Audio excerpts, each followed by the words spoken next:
All right. Boom. Boom. I'm turning it a little bit. Like that. That. Okay. All right. All right, guys. So I'm going to grab my little pointer thing real quick. All right. So first of all, guys, let me just say that I have been informed by the school, by Dr. Tyner, that I'm not allowed to come into the classroom anymore. I'm like the only teacher on campus right now. They recommended that we not come to the school yet because it hasn't been deep cleaned.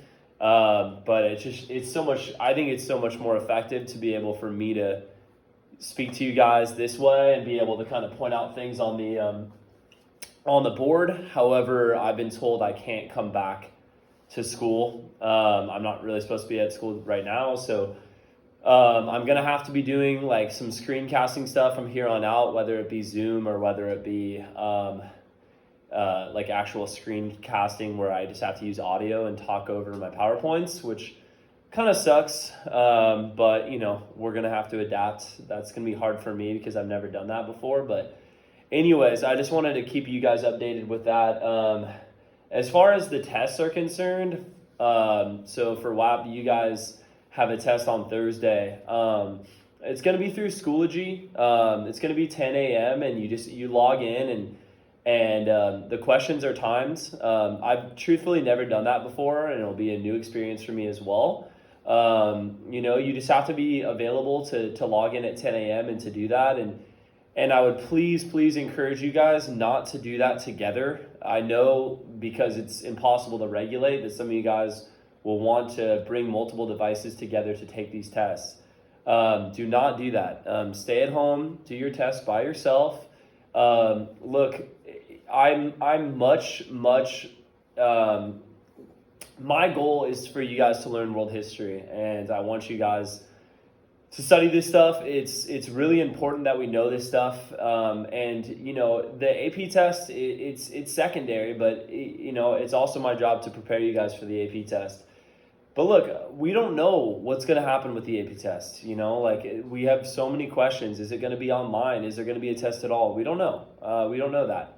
And so look, most importantly right now is that everybody stays healthy. And the last thing I want you guys to do is when I have these, online tests, is for you guys to come together to take an online test. That's very dangerous. And so, my point is that I am going to have a curve on this test. It's going to be, I'm going to make sure that, we succeed, that we do well, but I have to try to find a way to hold you guys accountable. So we have these online tests, and I'll find a way to do test corrections for you guys. I'm not going to leave you guys hanging. I want you guys to take the test as you normally would. There will be STEM questions on it. There will be, the normal stuff, but it is all multiple choice. There's no writing portions of it. I don't know how I could do the writing portions of it right now. And so it's going to be all multiple choice. And I'll keep you guys updated with any sort of new assignments that we'll have upcoming. But for the test on Thursday, just understand you have to log on Schoology. You have to go to the actual test. It will be under the coronavirus folder as all of these assignments and lectures are posted right now. And we'll go from there. But anyways, moving on. The attack on Pearl Harbor, December 7th, 1941, a date which will live in infamy. That's a quote from President Franklin Delano Roosevelt. The attack at Pearl Harbor comes because of all the things we discussed in the last lecture.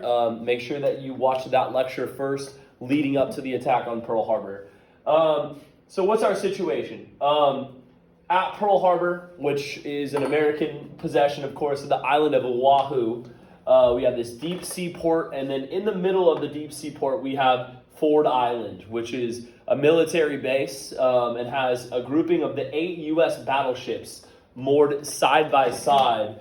They're all named after American states. We got the Maryland, we got the Oklahoma, the California, the Arizona, the Nevada. All of these battleships here moored side by side. This is the target of the Japanese attack. The Japanese know that these ships are moored side by side, and they're going to look to cripple the American Navy.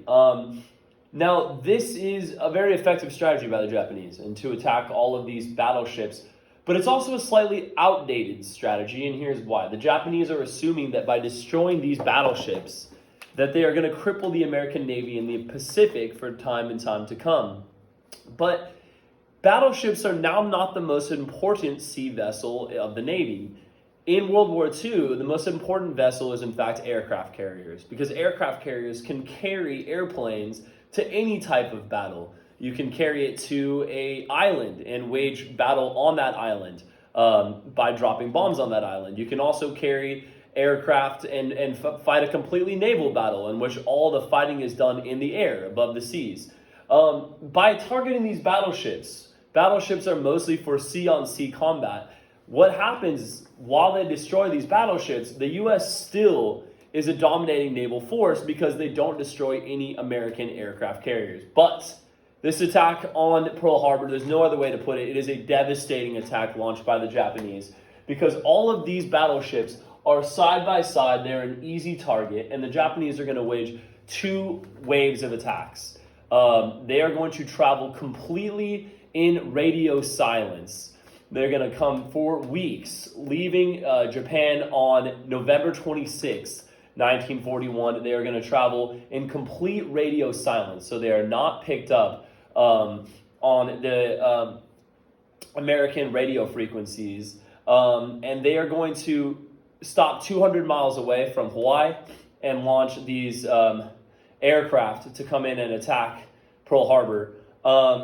They are picked up. Now, I should start by saying the United States knew that an attack might be coming. And in fact, they knew an attack would be coming because there was a Japanese code called Purple, which the Americans had broken. And they knew that there was going to be attack. They knew there was going to be attack, but they thought that it would probably be in the Philippines.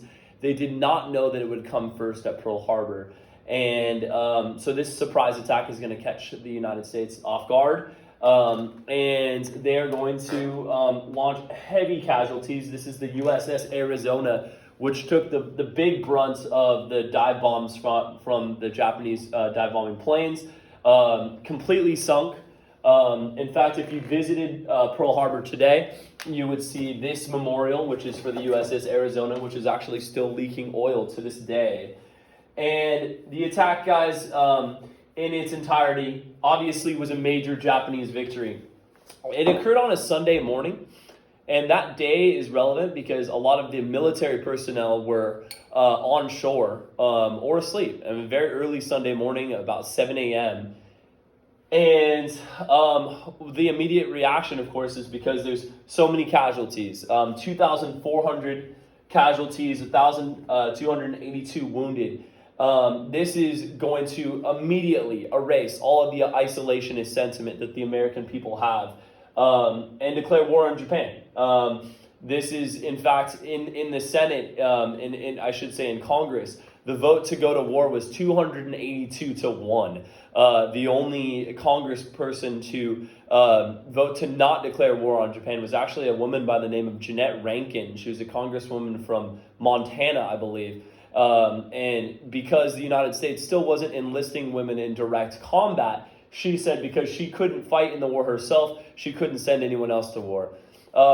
Purely ceremonial, because obviously you just need a majority vote of Congress to go to vote, to go to war. So we see that the U.S. declares war on Japan. The battle results, all 8 U.S. battleships were damaged, 4 being sunk. Many U.S. aircraft were destroyed. The Pacific Fleet is wounded. But what the Japanese have done here is woken a sleeping giant. The United States, while they have been weakened in the Pacific with their Navy, the United States has the strongest industrial capacity in the world.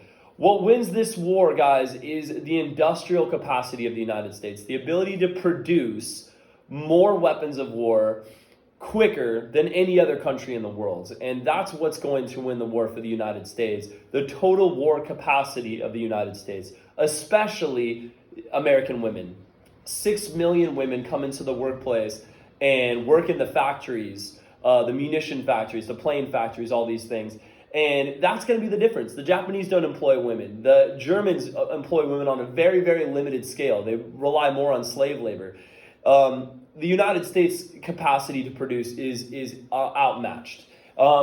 This is a response by FDR to the attack of Pearl Harbor. Yesterday, December 7th, 1941, a date which will live in infamy. The United States of America was suddenly and deliberately attacked by naval and air forces of the Empire of Japan.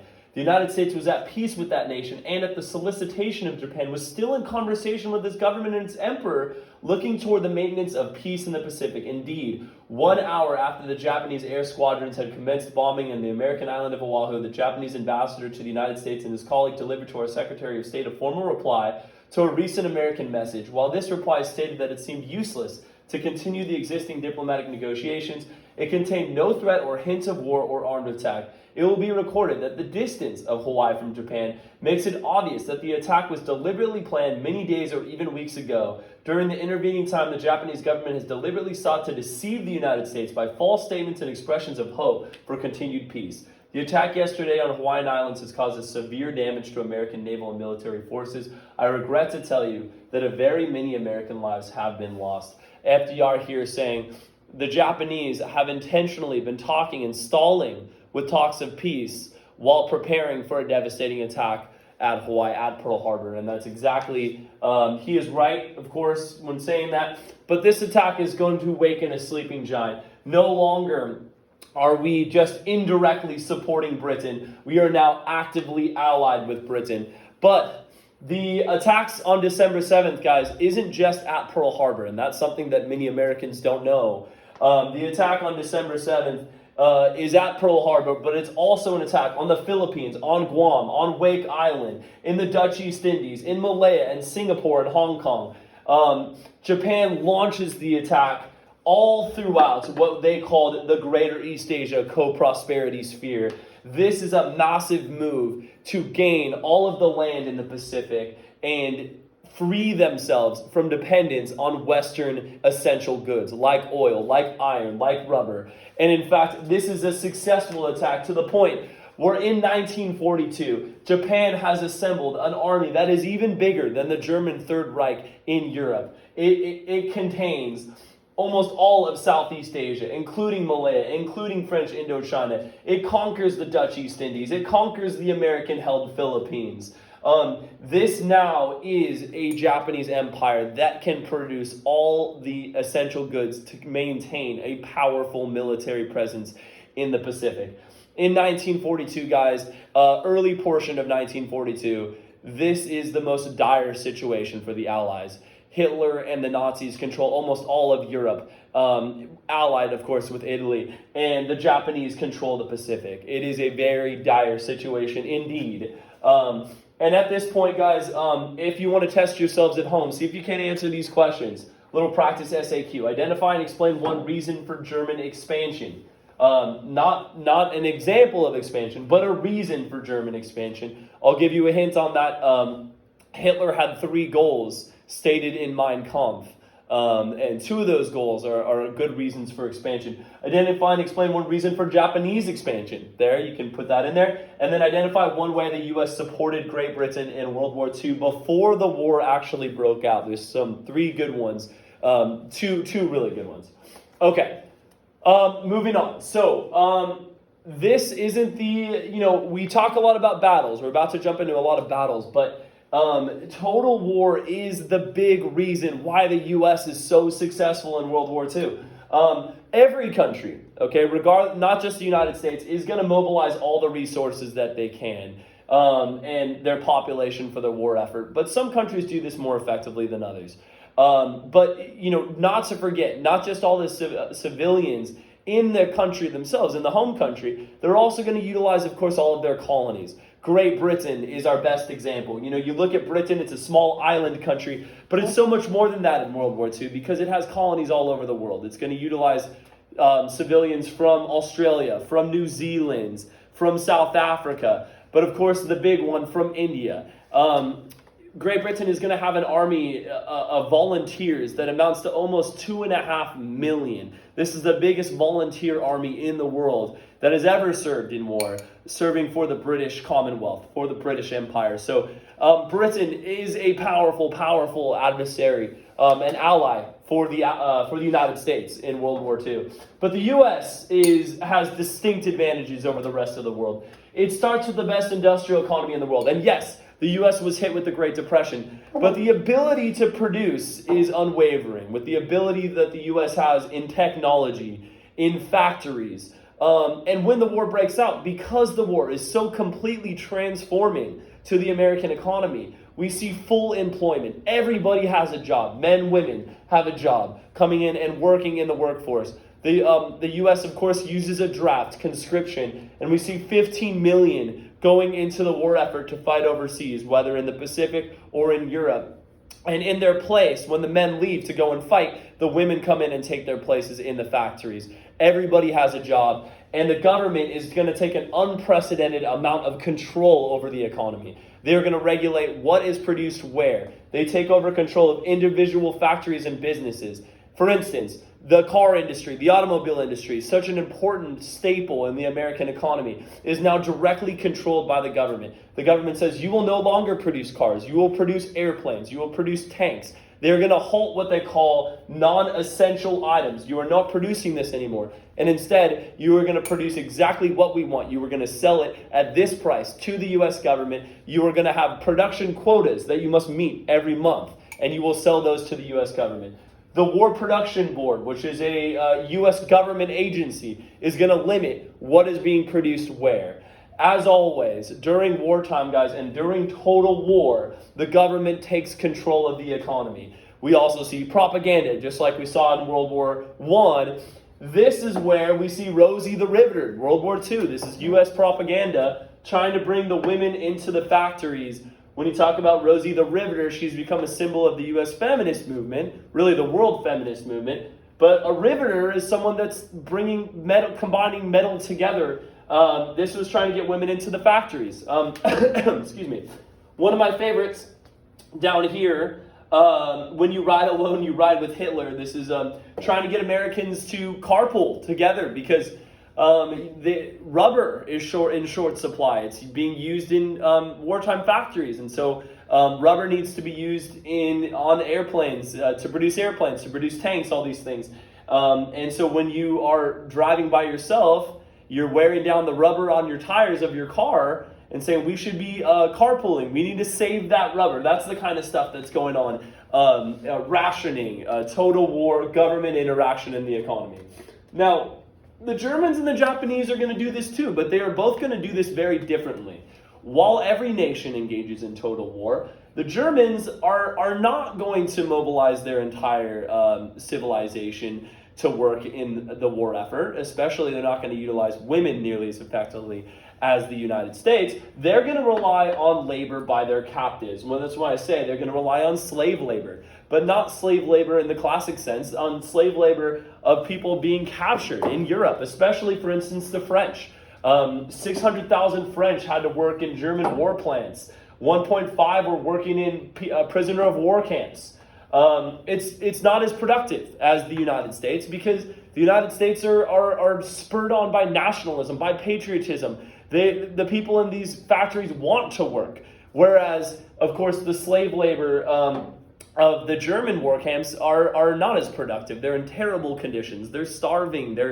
They don't want to help the Nazis, obviously. So not as effective. And then the Japanese mobilization also are going to use slave labor, but again at home they're not going to be nearly as productive as the United States. In fact, the Japanese took pride in not using women in the war effort. They felt that it would disrupt the family system, and therefore women were encouraged to stay home, and of course cutting in half the amount of production that they could match. And that's really the difference. That's the difference in this war.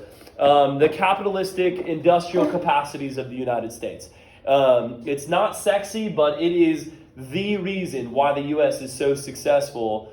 And you know, I've actually shown you this top graphic before, but if we look at it, here we are in 1942. The United States Navy versus the Imperial Japanese Navy. And we're talking about aircraft carriers here.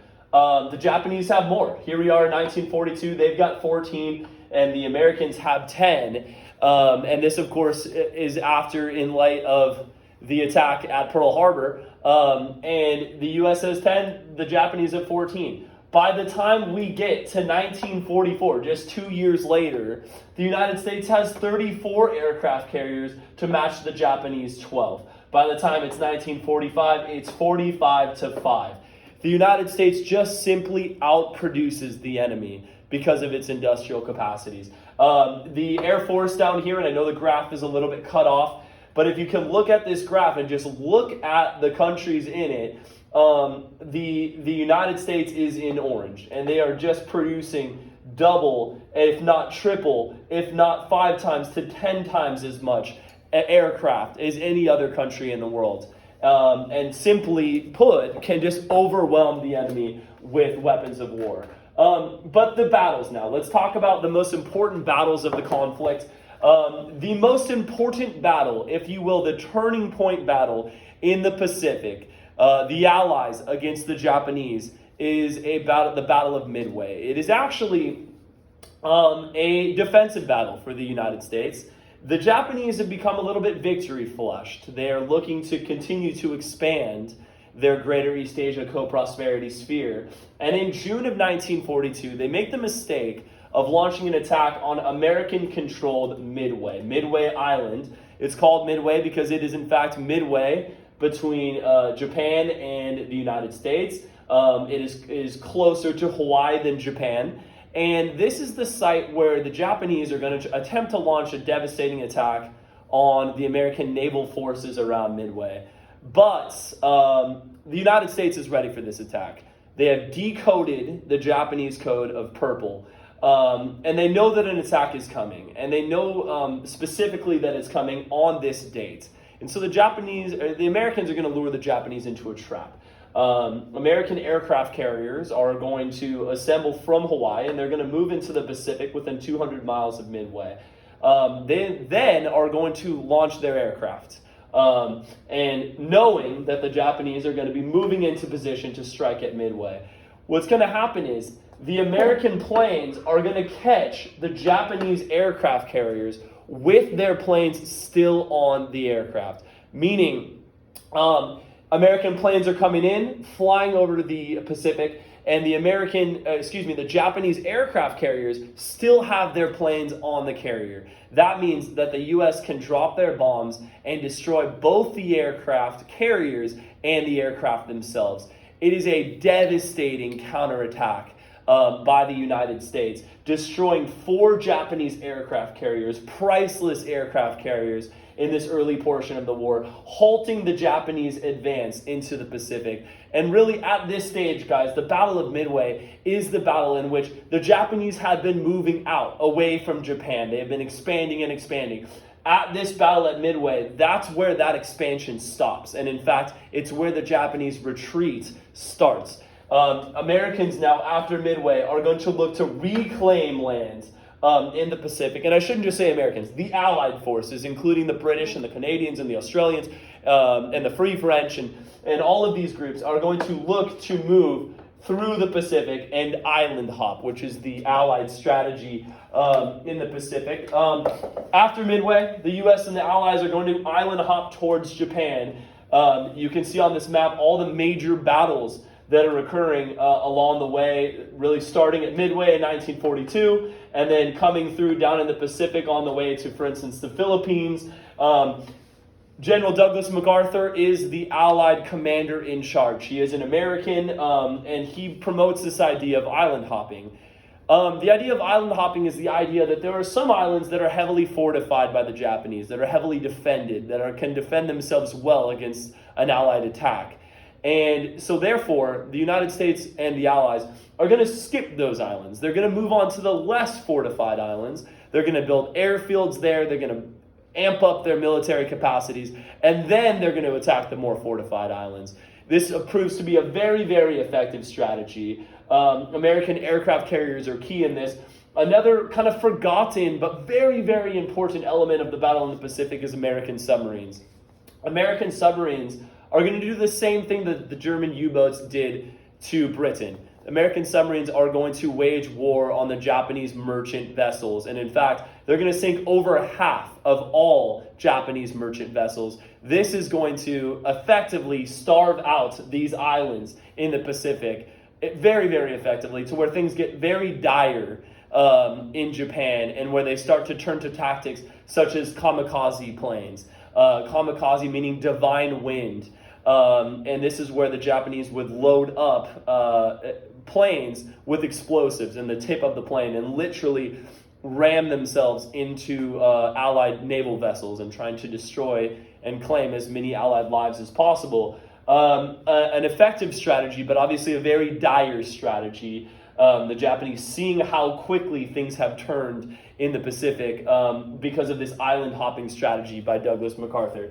But the attack in the Pacific is really the sideshow, guys. It is really the not where the major American forces and Allied forces are going at this stage.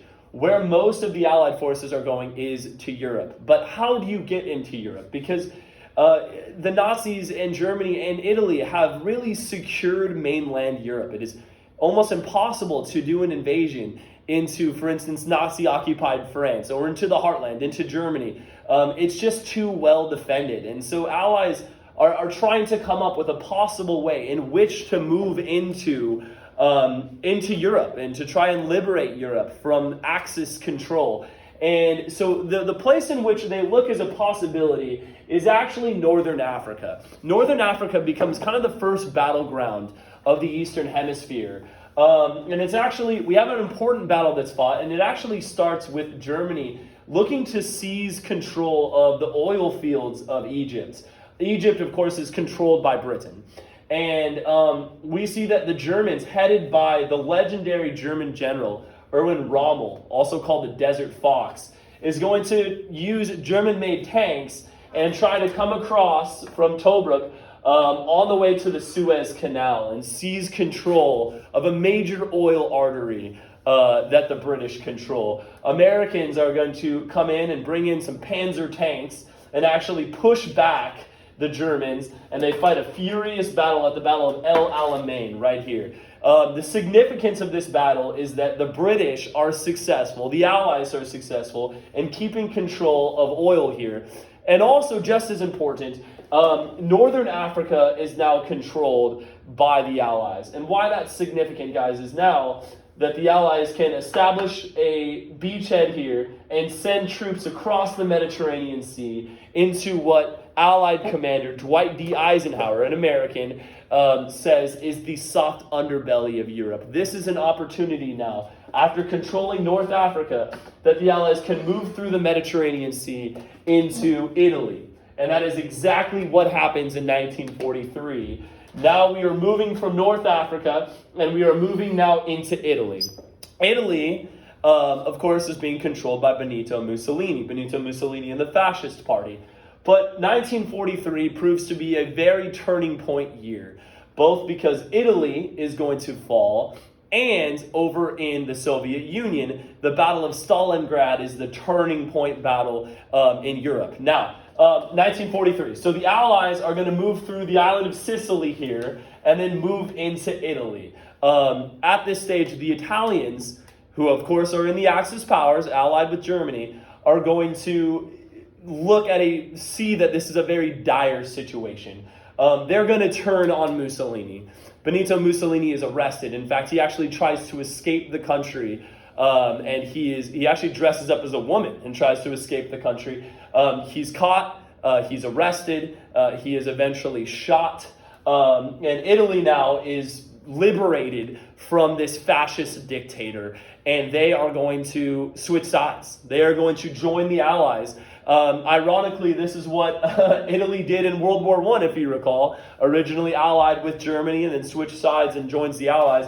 That's exactly what's going to happen here. Italy is, after Mussolini is arrested, 3 months later, they are going to declare war on Germany. And so now the Allies, plus now the Italians, are going to try and liberate Italy from the Nazis. The Nazis are not going to give up Italy without a fight. They're going to move in. There was furious fighting in Italy for really the rest of the duration of the war. And so while there are now German forces pouring into Italy, there is perhaps now less German forces that are protecting France. And France is going to be the site of the major invasion, Allied invasion, the biggest invasion in world history. And it will take place on June 6, 1944, and that is D-Day. D-Day is one of the coolest invasions as far as planning in history, guys, because the context of this is so fascinating. The Germans control France. They've controlled France for 4 years. France fell to Nazi Germany in June of 1940. So here we are exactly 4 years later. And the Germans have spent those 4 years occupying France and setting up a massive set of defenses along France's northern border. They actually put Erwin Rommel, the Desert Fox, the legendary German general, in charge of this. And he is going to construct what is called the Atlantic Wall. He's going to construct fortifications, bomb landmines, all these sorts of barriers that are turrets to stop an invasion that the Germans knew would eventually come. This invasion is going to come from England. It's going to come across the English Channel into France. The Germans know it's coming. The Allies know they need to liberate France, but how can they do it when they know the Germans are coming? It's very simple. If the Allies can make their way across the English Channel and somehow penetrate the German defenses, that Atlantic Wall, and can form a beachhead, what that means is if they can seize some lands and then hold that lands so that they can get all of their troops across the English Channel, then the battle is won. Because that means that they can bring across literally millions of troops and then liberate France and come across France, and that's when they can march on Germany itself. This is really the pivotal point in the war. Can the Allies liberate France and march across Europe and attack Germany that way? The Germans know they cannot let the Allies establish a beachhead. They cannot let the Allies land and hold a position in France. That is where this important beach of Normandy is, northern France. This is where the D-Day invasion takes place. And so much preparation comes into this invasion. It is to much detail, so much detail that I've read an entire book on just this one day, on the D-Day invasion. One of the more interesting things is that first of all, the Allies are put under control of General Dwight D. Eisenhower, who becomes an American president. And he is a very meticulous man. And he is actually going to take so much preparation into this that he is going to try and mislead the Germans into thinking that an attack will take place at Calais, right here. We have a large English channel. And the narrowest part of the channel is right over here between eastern England and northern France, at the Calais region right here.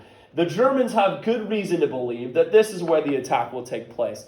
The Dwight D. Eisenhower and the Allies are going to go as far to create a full dummy army over here in eastern England. What I mean by that is they literally will have fake tanks, inflatable tanks. They're going to have fake planes, fake soldiers. A real American general, General George Patton, is going to be essentially commanding this dummy army of inflatable tanks across the English Channel in England. This is to mislead the Germans into thinking the attack will take place here at Calais. They actually even intentionally launched messages that they knew the Germans could intercept about that the attack would take place at Calais.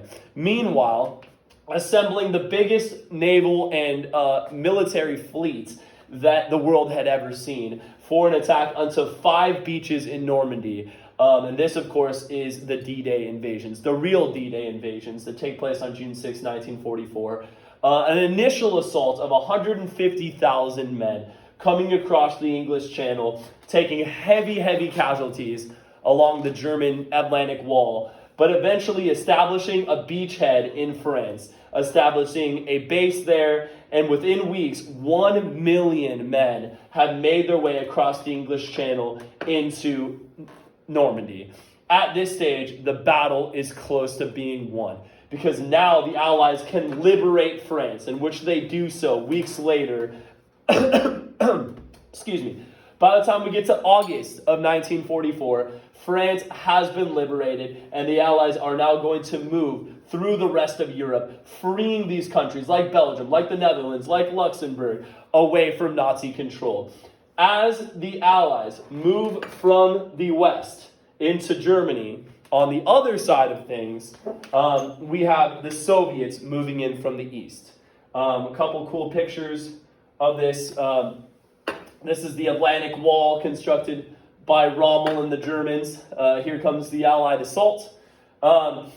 Okay, so the Battle of the Bulge is also a very important battle. This is actually at the Germans' last and final attempt to win the war. After this battle is decided, the Germans have no hope of winning the war, and the Allies have liberated all of these countries in Western Europe, including France, and they march their way to Germany. Hitler is going to order one last final offensive. He's actually going to do exactly what he did to France in June of 1940. He's going to, once again, have his military blitzkrieg through the Ardennes forest and create this large bulge in the Allied forces. The Germans penetrate the Allied defenses, and they move for miles into the Allied forces. But eventually, the Allies are going to surround the Germans on all sides. That's why it's called the Battle of the Bulge. The Allies are eventually victorious, and with this, the Germans have lost their last real chance to win the war. It's only a matter of time. And really, guys, out of all of these battles that we've talked about, the real decisive battle really comes in Russia. It comes from the Soviet Union. The Russians have been retreating into their own country for years. You'll remember that Hitler betrayed Stalin and the non-aggression pact and moved into Eastern Europe. And Nazi troops have been fighting in the Soviet Union for years. They've been putting to siege many of the Russian cities for years, including Leningrad. But the real decisive battle is the Battle of Stalingrad. Another situation, in fact, the most casualties out of any place, out of any battle in the war. And this is another situation where Stalin is refusing to surrender his men. He's refusing to surrender the city. And because of this, we see hand-to-hand civilian combat taking place for a year at Stalingrad. But eventually that cold Russian winter seeks in, and the Nazis, they are starting to starve, they have no supplies, and eventually we see a full German regiment surrender at Stalingrad. And from that point forward, no longer are the Germans pushing into the Soviet Union. Now the Soviet Union is pushing towards Germany. You can see it here on this map. You see the Americans and the French and the British are pushing out of Nazi-liberated France on their way to Germany, the Soviet Union coming from the other side. The Soviets now, along the way, are going to liberate all of the countries of Eastern Europe that were conquered by the Germans. Ukraine and Poland and Hungary and Romania and Bulgaria, all of these places. Ironically, though, and this is important, and this is a little foreshadowing to our next unit, which is on the Cold War, all of these places, Poland and Hungary and Romania and Bulgaria, they are liberated by the Soviet Union. But when I say liberated, that's a little bit of a misnomer. While they are freed from Nazi control, the Soviets are going to keep troops in those countries, and they are going to, after the war, control those countries indirectly as what we would call satellite states of the Soviet Union, where communism is forced upon them. This is where we start to see the beginnings of the Cold War, where places like Poland and Hungary are being directly controlled and told that they must be communist. These become totalitarian states controlled by the Soviet Union. But that's in the future. Now, this is where the really, really sad things start to occur, guys, because as we see the Soviets pushing in from the east towards Germany, as I mentioned, they start to come into all of these Eastern European countries that were formerly under Nazi control. One such country is Poland. Now, when the Russians, when the Soviets arrive in Poland, they start to see what the Nazis have been doing in Eastern Europe, in Poland specifically. They start to encounter the concentration camps of the Nazis. The world knew that the Holocaust was going on. The world knew that there was extreme anti-Semitism in Germany. They knew that the Nuremberg laws had been passed that stripped the political and economic rights of what the Nazis called undesirables, of life unworthy of living. And they knew that several groups were being targeted, the most being Jews, but also blacks, and also physically and mentally handicapped, LGBTQ community, all of these groups. But they didn't know to what extent things were going on. And when the Russians arrive in Poland, that's where the true extent of what had been happening starts to present itself, because you see that the Soviets say these aren't work camps, these aren't concentration camps, these are death camps. And in fact, as the Nazis start to retreat out of places like Poland, they try to cover up what they've been doing. They try to bury the mass graves. They try to burn the evidence of what they have done. And it shows they knew what they were doing is wrong. They knew what they were doing was wrong, and yet the Russians are arriving so quickly into Nazi-occupied Eastern Europe that these things are being discovered. And, this is where we get to some really difficult things to talk about, guys. And I'm just going to warn you at this portion of the lecture that there are some pictures in here that are really difficult to see. Every year I debate whether to show my students these things, but we have to look at these things, because this is why history is so important, that we understand the terrible atrocities that are committed, so we can avoid them in the future. And so we're going to talk a little bit about the third and the fourth stage of the Holocaust. I'll start with the basics that Holocaust means a sacrifice totally burned by fire. And it is the worst, or I should say the best example, but the worst genocide that is committed in world history. 11 million people total are exterminated. More than half of these are Jewish populations, 6.2 million Jews, but also 5 million others, political opponents, homosexuals, blacks, several groups, people with disabilities. This next picture here, guys, is really, really tough to look at, and it is the picture of the mass grave at Auschwitz, which was the biggest concentration camp in Poland. And this is what the Soviets discover as they come through in January of 1945. They're going to uncover these mass graves and hundreds of thousands of skeletons and bodies. And this is where it truly becomes apparent to the world how horrid, how terrible this anti-Semitism has been in Germany. Kind of recapping what we've covered with the Holocaust, the first stage was the stripping of rights, especially with the Nuremberg laws. It's the best example of that.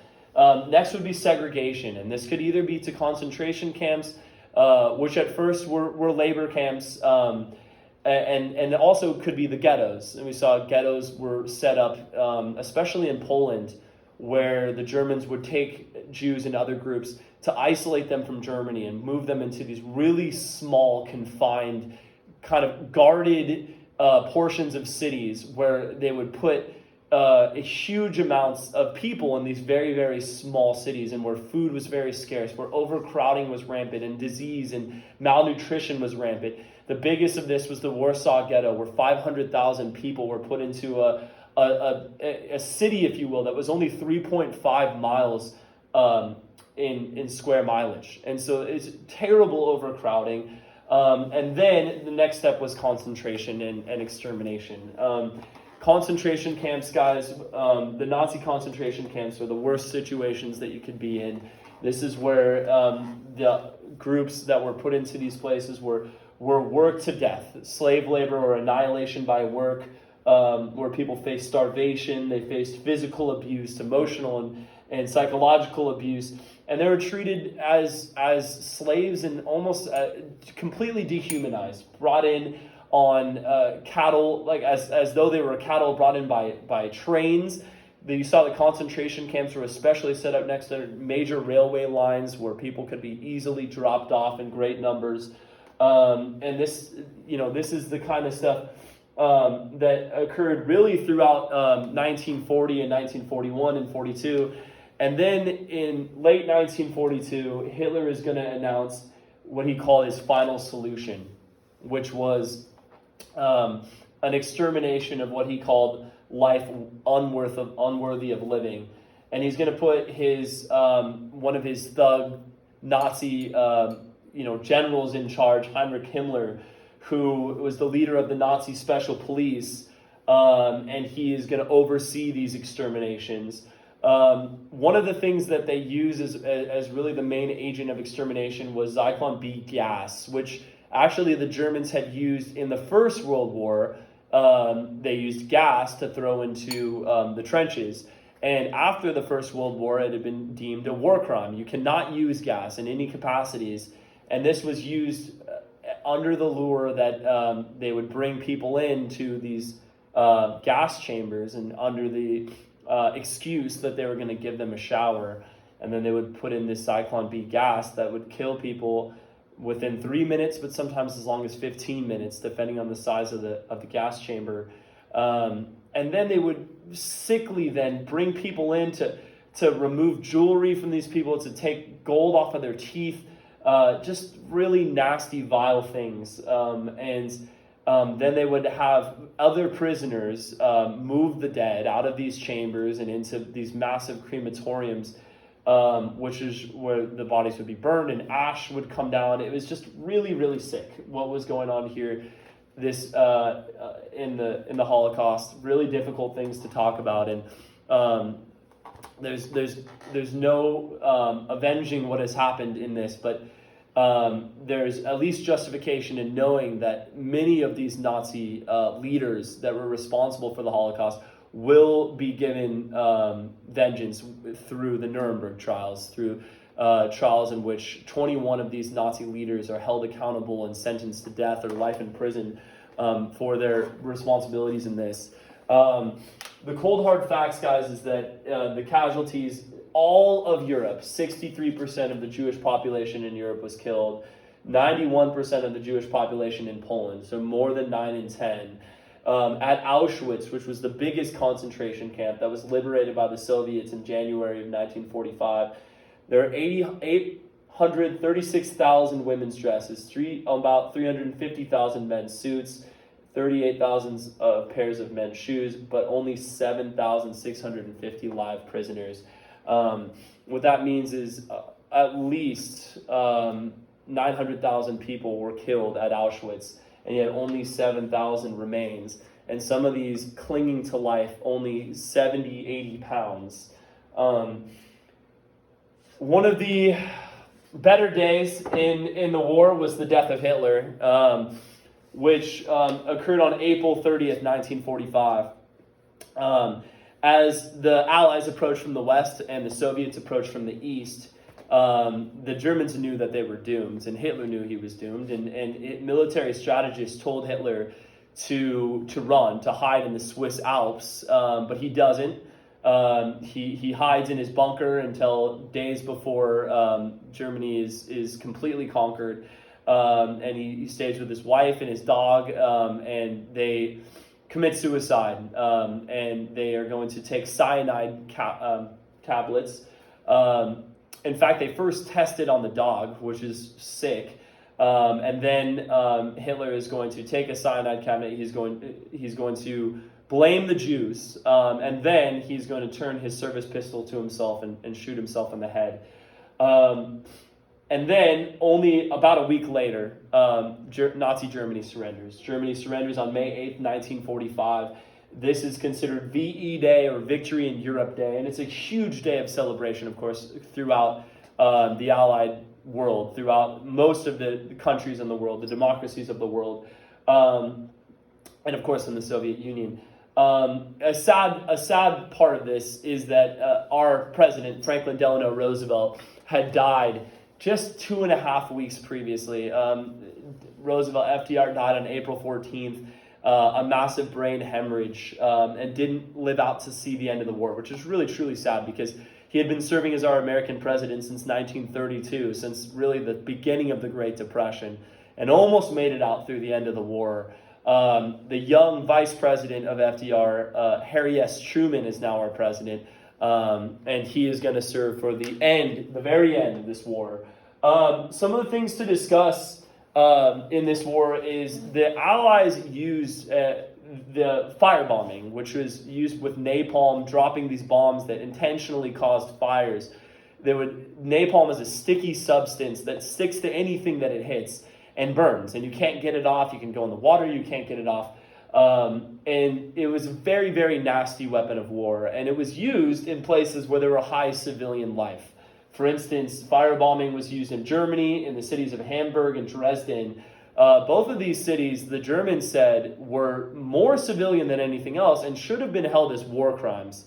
So when we talk about the use of terrible weapons and the loss of life and the committing of atrocities on civilians, allies, including the United States, are not they're innocent in all of this. That this firebombing, these new weapons of war, were used to tremendous loss of life, including on civilians. And the United States used firebombing on Tokyo, which in just 3 days killed 100,000 Japanese people and left 1 million homeless. And these fires burned for 3 days.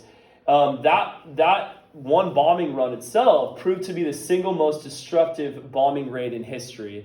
And a lot of people, obviously, for good reason, talk about the nuclear weapons being dropped on Japan. But the firebombing, in just loss of life is just as bad, if not worse in that sense. And so, that's a discussion that leads us to the use of the atomic bombs. And so, Japan, even though Germany and Italy have now surrendered, that is 2/3 of the Axis powers, but one of the Axis powers remains, and that's Japan. Now, in this stage, we have an Emperor Hirohito. The prime minister of Japan at this stage is still Hideki Tojo. But Japan is in very deep trouble. Japan now has lost its two allies. It has been really losing ground since 1942 after the Battle of Midway. And the MacArthur and his island hopping campaign has really weakened Japan. But Emperor Hirohito is still unwilling to surrender. And we talked about that in my last lecture, about the Japanese showed their resistance to surrender when they came in and committed the atrocities of the rape of Nanjing in China in 1937. It is this fear that the Japanese will not surrender, and therefore there needs to be an invasion of Japan that could claim much, much more lives, that President Truman decides to give the go-ahead to drop the nuclear bombs.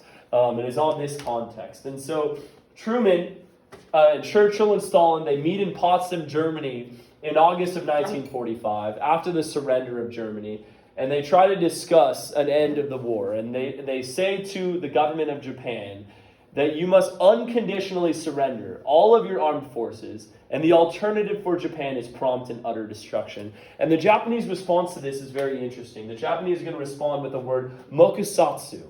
Mokusatsu, and that's very ambiguous. It means to kill with silence.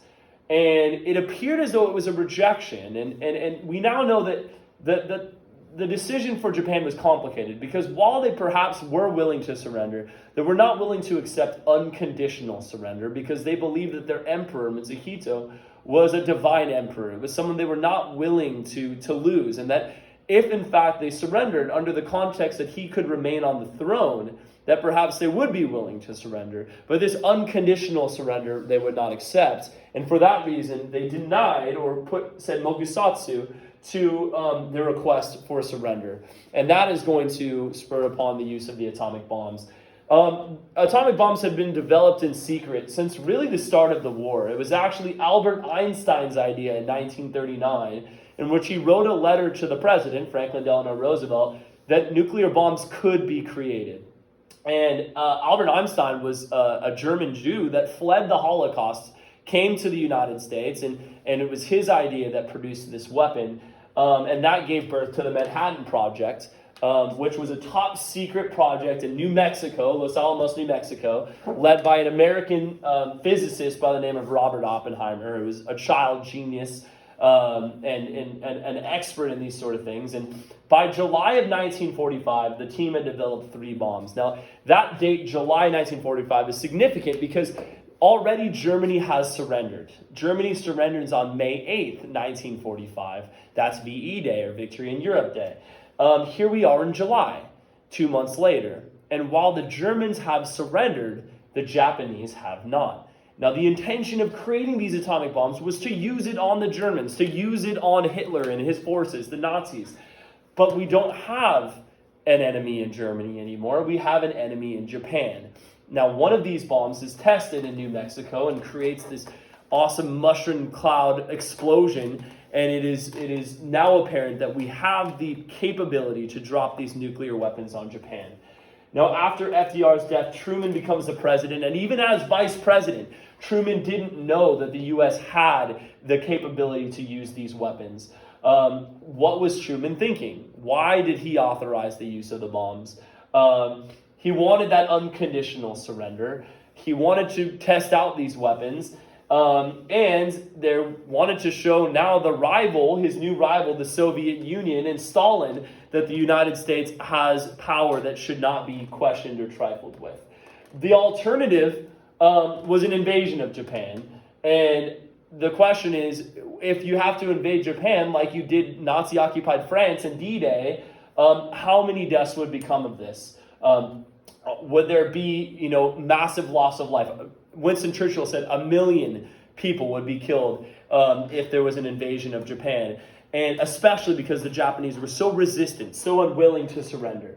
And so with this context, Truman authorizes the dropping of the first atomic bomb, which was called Little Boy, on Hiroshima on August 6, 1945. Truman called this a military base. He said that the U.S. was dropping this weapon on a military base. Now, that was a lie. That was not true. Hiroshima was an industrial center. It produced military weapons. It produced weapons of war. And for that reason, it did have military significance. But it was in no way a military base. In fact, civilians outnumbered military personnel 6-1 in Hiroshima. And so this is going to cause a tremendous amount of civilian life lost. Then Nagasaki, a second bomb was dropped. Nagasaki 3 days later. And 3 days later is also significant, guys, because weapons like this had never been used and had never been used since in war. And so when you drop nuclear weapons on someone, the fires themselves burned for 3 days. And so the fires are still just being put out. The last fires are being put out before the second bomb is dropped at Nagasaki. And so it's important to understand that, these two bombs came essentially right after each other. And there has been some criticism for the United States in the short distance in between the droppings of these two bombs. But justification was on the other side, the fact that the Japanese may not have surrendered. They would not surrender at all. They've been unwilling to surrender. They've been committing war crimes and all these things. Nonetheless, some of the discussions on the bombs. Little Boy, the first bomb in Hiroshima, was the first nuclear weapon to be used in warfare.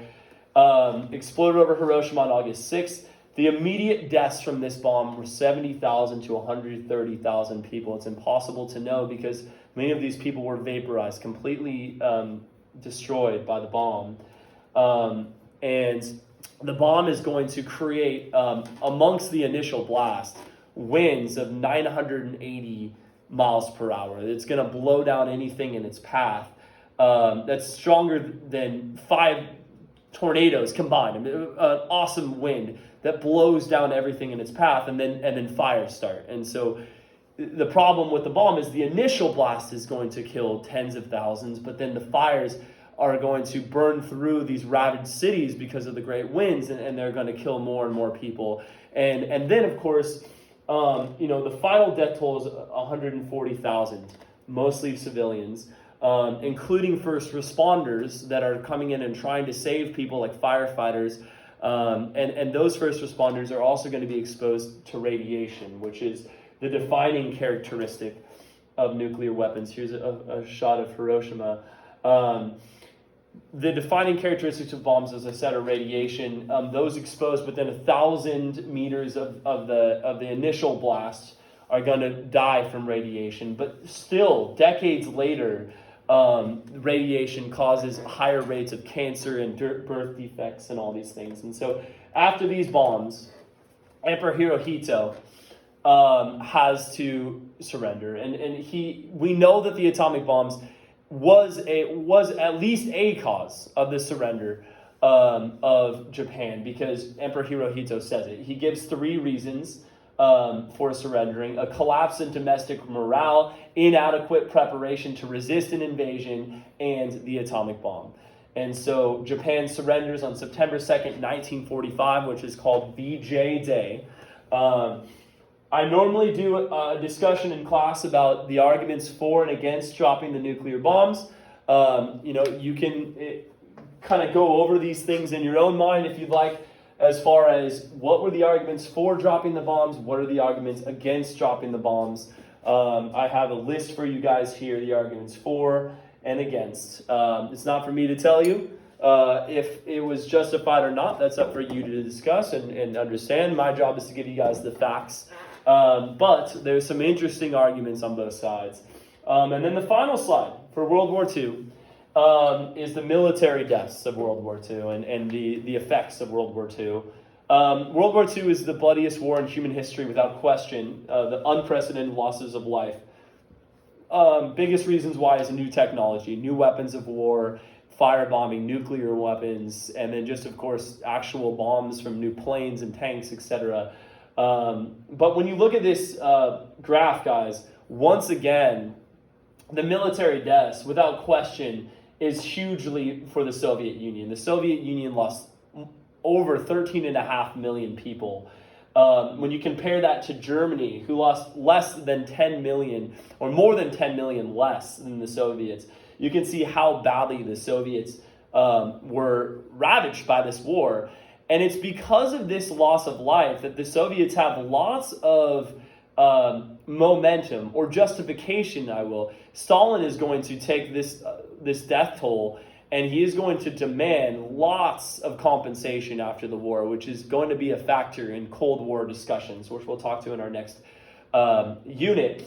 Total deaths in the war exceeded 40 million, which is just dwarfs World War I.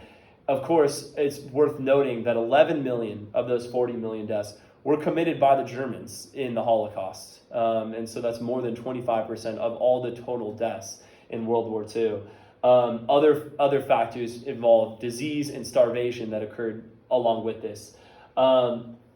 So that's World War II, guys. I know these lectures have been long. I know that obviously it'd be easier if you guys were in here to ask me questions. But how can we study for this upcoming test, guys? Please do your HBG. You can go over the PowerPoints as much as you can. Of course, you can also read your AMSCO book.